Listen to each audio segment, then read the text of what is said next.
Charlie. I don't understand why I can stand up on the middle of a stage, sing badly, I can sit in the middle of a stage with a cornet in my hand and play badly. Yet it comes to standing here and talking to a load of people that I know really well. For some reason I can't stop shaking. It's just ridiculous. I'd like to echo a few things that Richard said. Thanks everyone for being here. Again, particularly those that have flown miles, those that have driven miles, and those unfortunate people that had to go to Westcote train station yesterday as well. I apologise for that. I'd like to apologise to John and Mark. We might have potentially kind of stolen their thunder, as it is actually their wedding anniversary today. So I'd like to congratulate them and apologise for that.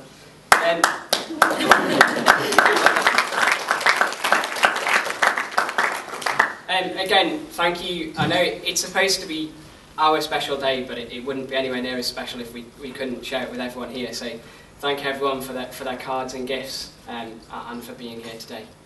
I really appreciate that. Thank you. Right, a few people I need to thank particularly. Our ushers, Joe, Tim, and Jordan.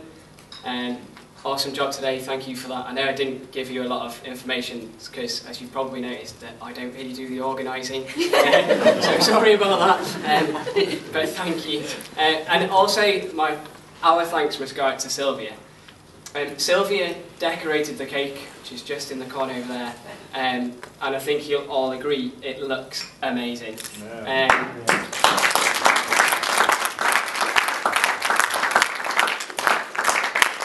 I know for her it wasn't the easiest of cakes to do because we might have been quite particular about what we wanted, but she really has done an amazing job. And I do have behind me, I believe, a bouquet of flowers to say thank you.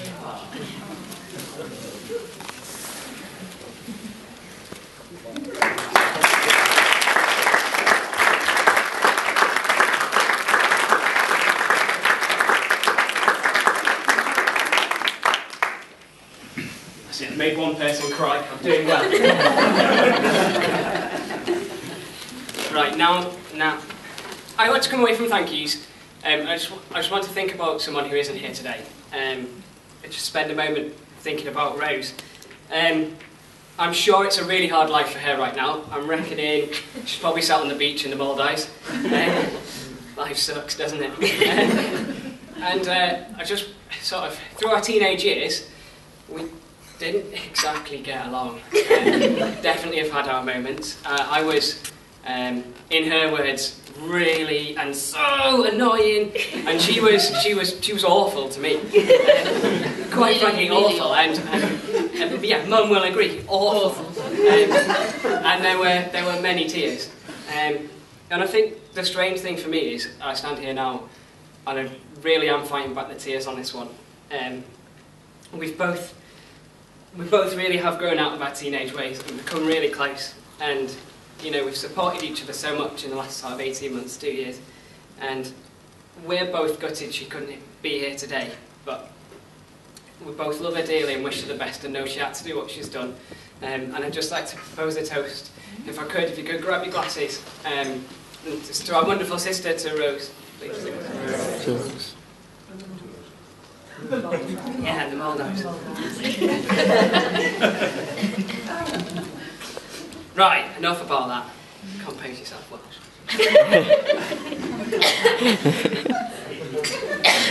Right, I'm all good. He's alright. He hasn't started the speech. Let's get going, shall we? I suppose the biggest thank yous of the day have to go to our respective parents. We'd like to thank them really for all the help and their contribution into making this day everything it's been so far. I'd personally like to start with thanking Mum for baking the cake. Don't thank me till you've eaten it. and generally playing etiquette queen. Organising a wedding when you've never been to one before is quite a difficult thing, and she's been there every step of the way, so that's been fantastic. I'd like to thank my dad.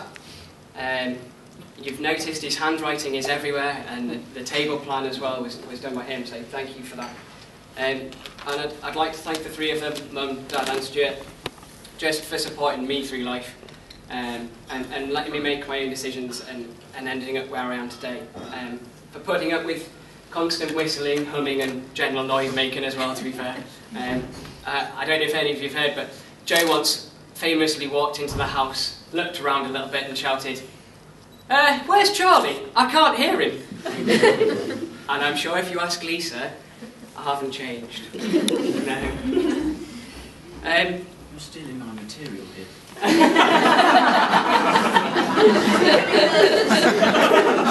Oh yeah. It's going to be a short best man speech.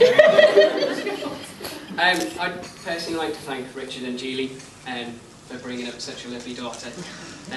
Thank you both for making me feel very welcome in the family. I have felt like family for so long now. It's been wonderful, and I hope I can be everything you want from a son-in-law. I'd like to thank Julie. Julie here is brilliant at worrying. So we haven't, as a royal, we haven't done any worrying in the last few months because Julie's done it all. Haven't you? I have. Yes, you have. And as much as I wind her up about it every time I see her and try and make her worry a little bit more just about something that's not really true, I do really appreciate that, and it just shows how much you care, so thank you so much. And Richard, you know, when I asked Richard for Lisa's hand in marriage, I was staying over at their house for the night, and we were all upstairs, and I'd heard Richard go down. Lisa went into the bathroom, and I was like, right, this is my opportunity. So I ran downstairs as quietly as I could, which probably wasn't that quiet, but never mind. Got into the kitchen, and I got a bit of a shock. Yeah. I remember the term. And it was partly because Richard was stood there making sandwiches in just his underpants, which is something I will never forget. I've been trying, it's just not happening. It's a nightly ritual, do it. And then, secondly, because, believe it or not, Richard actually, he is the quiet one of the family. And we'll have got you all a little something. So, hold on, we've got a little helper then. Yes. I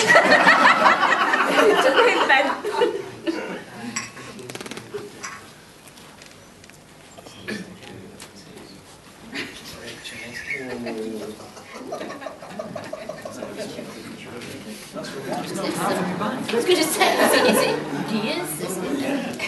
Such a brave block. It's close.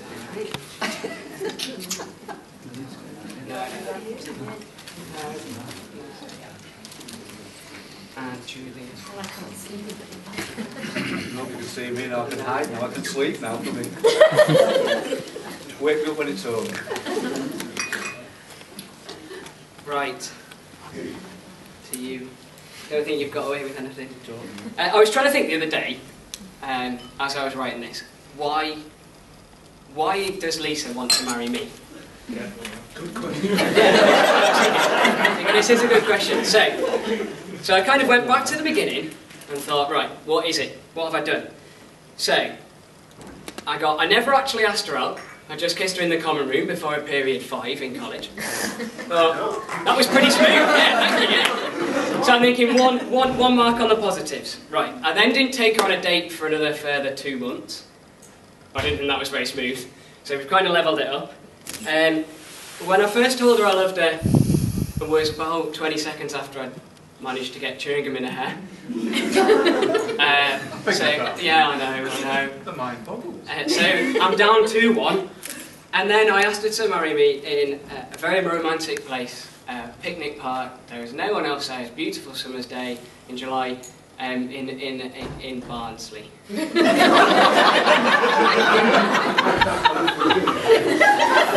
So really, my first thanks to you is for saying yes. Thing was, when I did that 18 months ago, I really did know that you were the one, and you were perfect. And I knew that you would do anything for us and for me. And like, I think if you look round today, and it doesn't matter where you look today, Lisa has had her hands all over it. Her organisation skills have just been phenomenal. From table names to favour boxes to invitations to order of services, just down to every last little thing. Even, I mean, the amount of boxes we brought with individual different things in so that these guys couldn't get anything slightly little bit wrong yesterday was just incredible.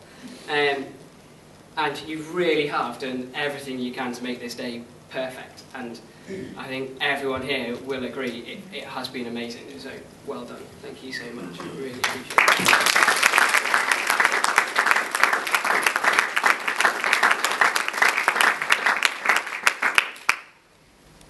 I would also say, how beautiful do you look today? You just look amazing. It's just, I wasn't allowed to look when you come down the aisle, which I thought was rude. I didn't get a proper look till I got outside, but you look absolutely stunning. You really do. And you really have made me the happiest and proudest man alive today. You are my wife. You're my love. You're my sweetheart.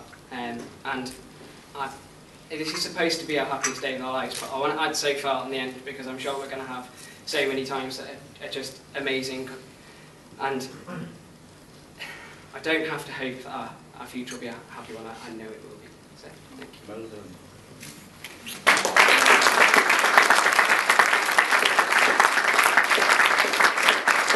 I would like to point out that person number 2 is crying, my mother. Right, I need to thank my best man. No, wouldn't yet. You're stealing my speech. I was researching what do you require from a best man, and I got this quote: "Every bridegroom needs a best man he can totally rely on. Somebody organised, who can take charge and make the day run smooth. Somebody serious and responsible." What? Bad choice. Yeah, that's what I thought. That's exactly what I thought. It's going well. Thing is, I have kind of discovered that Ben has a really organised side, and he does have a responsible side too. It's almost disappointed me, and I can totally rely on him. He's been absolutely fantastic these last few months. He's nicknamed himself the Average Man to ensure he doesn't disappoint, but he really has been anything but. He organised an awesome stag weekend, and he's been with me every step of the way for about 2 yesterday afternoon. He's just been fantastic. However, that's enough because I haven't heard his speech yet. We do have some gifts for both bridesmaids and best man. Lauren, would you like to come forward so I don't have to walk all that way? I want to thank all 3 of them for doing the jobs they've done today, particularly for looking after Lisa and her dress. And we will just grab these for you. Lisa, look at these. Can you back up?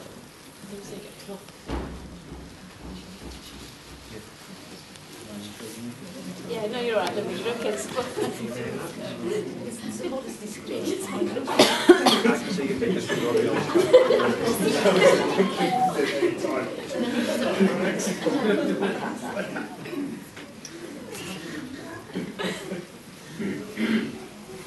So, having read the etiquette book at Auntie Julia's just 3 weeks ago, Stealing more of my material now. I certainly need to ask you to raise your glasses in recognition of Daniel and Lauren, our bridesmaids of the day. They've done a fantastic job of looking after Lisa and helping the day run smoothly. So, to the bridesmaids.